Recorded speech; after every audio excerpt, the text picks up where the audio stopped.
भैया लड़ाई केवल तुम्हारी और मुसलमानों के बीच में है, ना कोई संगठन, ना कोई सरकार और ना कोई सेना, और ना कोई बाबा। हम जैसे पाखंडियों पर भरोसा मत करना। हम तो जब तक मलाई मिल रही है मलाई ले रहे हैं, फिर छोड़कर भागेंगे भैया कहीं विदेशों में। ज्यादातर बड़े बाबाओं ने, सबने, नेताओं ने पहले ही अपना सेटलमेंट विदेशों में कर रखा है।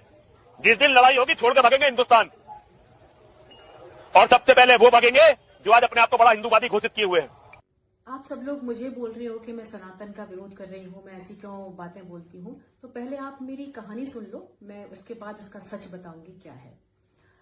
दो चोर होते हैं गांव में, उनको चोरी करनी होती है, किसी की भैंस खोलनी होती है। तो भैंस के गले में घंटी बंधी हुई होती है, तो उनको लगता है कि खोल के ले जाएंगे तो घंटी की आवाज होगी। तो उसमें से एक चोर क्या करता है, घंटी को उतार लेता है, एक दिशा में चला जाता है। दूसरा चोर भैंस को लेकर दूसरी दिशा में चला जाता है। गांव वाले घंटी के पीछे भागते हैं, तो उनके हाथ में तो घंटी आती है और भैंस कब की जा चुकी होती है।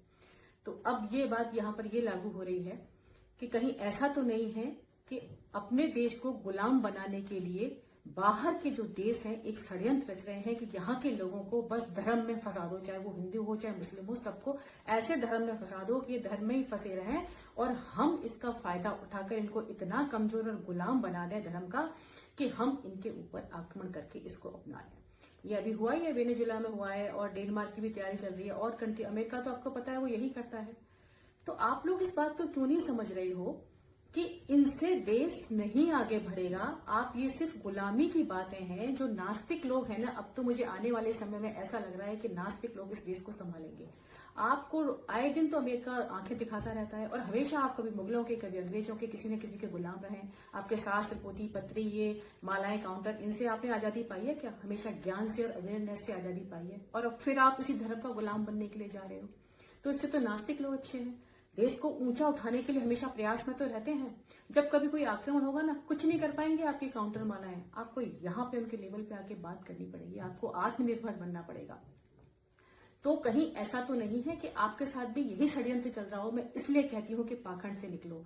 देखिए, ईश्वर न मंदिर में है, न मस्जिद में है, न नमाज में है, न आपके श्लोकों में है, न मंत्रों में है। ईश्वर सिर्फ प्रेम में है। इतनी सी बात आपके समझ में नहीं आ रही है, और आप फिर से किसी न किसी के गुलाम बनने की तैयारी में लग रहे हो। आप मुझे बोल रहे हो सनातन का विरोधी, कहीं ऐसा तो नहीं है जो धर्म के ठेकेदार बने घूम रहे हैं, इनको बाहर से पैसा मिल रहा हो कि आपको इसी चीज में फंसा के रखेंगे लोग। सोचना जरा।